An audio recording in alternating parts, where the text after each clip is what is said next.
Bonjour à tous et à toutes, j'espère que vous allez bien. Aujourd'hui, on va évoquer l'élection difficile du pape Jean XXII.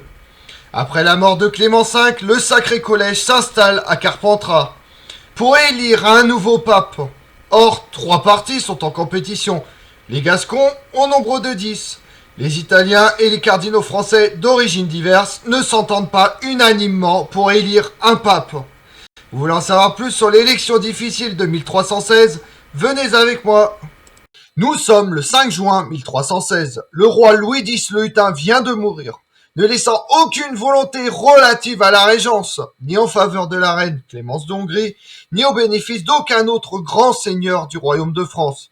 Aux grandes dames de son oncle Charles de Valois, frère de Philippe le Bel, qui se prévaut de droits illusoires sur la couronne de France. Le pape Clément V est mort 2 ans plus tôt.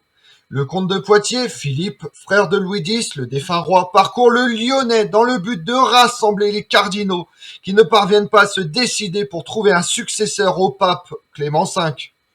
Trois partis de cardinaux s'affrontent durant le conclave depuis 2 ans. Le parti gascon, le plus nombreux, mais n'atteignant pas la majorité, est divisé. Les 10 cardinaux gascons se trouvent cependant unis pour le maintien du siège pontifical à Avignon. Le parti des Italiens compte 8 cardinaux, tous déterminés pour un retour dans la papauté à Rome. Le parti provençal, enfin, composé de 6 cardinaux, compte dans ses rangs Jacques Duez, évêque d'Avignon en 1310, avant de revêtir la pourpre cardinalice à la tête du diocèse de Porto en 1312.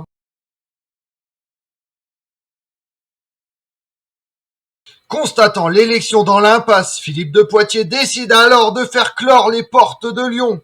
Au matin, tous ceux qui ont quelques affaires en ville se voient écartés par les gardes royaux. Tous ceux qui voudraient en sortir sont retenus sur ordre du comte de Poitiers, comme on dirait ordre du roi.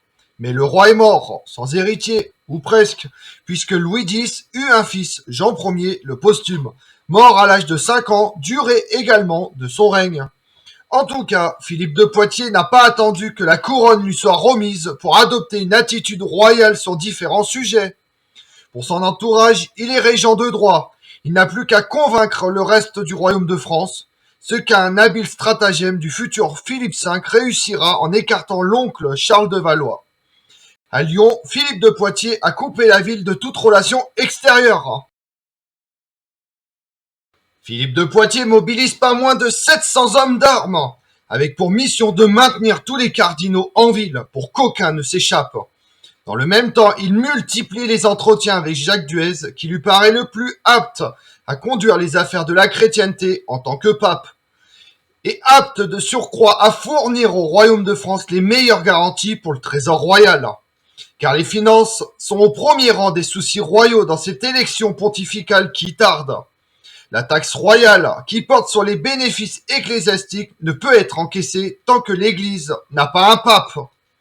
Jacques Duez, archevêque de Lyon, soutenu par Philippe de Poitiers, ne parvient cependant pas à rallier les partis qui l'empêchent de se coiffer de la tiare pontificale. Et le conclave reste désespérément dans l'impasse.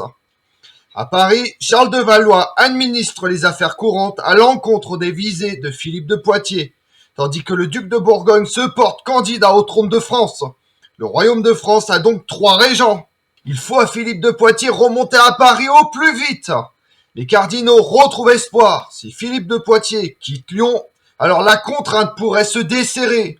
Les Italiens espèrent même pouvoir ramener à Rome un pape issu de leur rang. Devant rentrer au plus vite à Paris, Philippe de Poitiers laisse la charge au comte de Forez de garder le conclave enfermé. À ce stade, le 28 juin 1316, la faction gascogne présente la candidature d'un membre modéré de leur rang, Arnaud Fournier, dont la candidature est rejetée par le comte sur instruction de Philippe de Poitiers. Le conclave s'est poursuivi dans l'impasse. Après une brouille entre Napoléon Orsini et Pietro Colonna, ce dernier apporte son soutien aux Gascons, brisant l'impasse. Le vote a été fait à l'unanimité après un consensus permettant aux électeurs de modifier leur vote. Un dernier point en faveur de Jacques Duez, âgé de 72 ans, est élu sous le nom de Jean XXII. Il n'est pas impossible que son âge avancé fût pris en considération par les cardinaux, qui pensait élire ainsi un pape de transition. D'autant que n'étant ni italien ni gascon, il n'avait eu qu'un rôle politique effacé jusqu'alors. Or son aspect chétif, sa petite taille, son teint pâle et sa voix fluette cachent une robuste santé renforcée par une remarquable hygiène de vie. Le pape mourra à 90 ans après 18 ans d'un pontificat qui fut l'un des plus longs de tous ceux des papes d'Avignon. Comme on l'a vu, l'élection de Jean XXII fut difficile et long, laissant la chrétienté sans souverain pontife pendant 2 ans. À Lyon, dans une liesse générale, le nouveau pape est couronné le 5 septembre 1316. Il décide alors de rejoindre Avignon.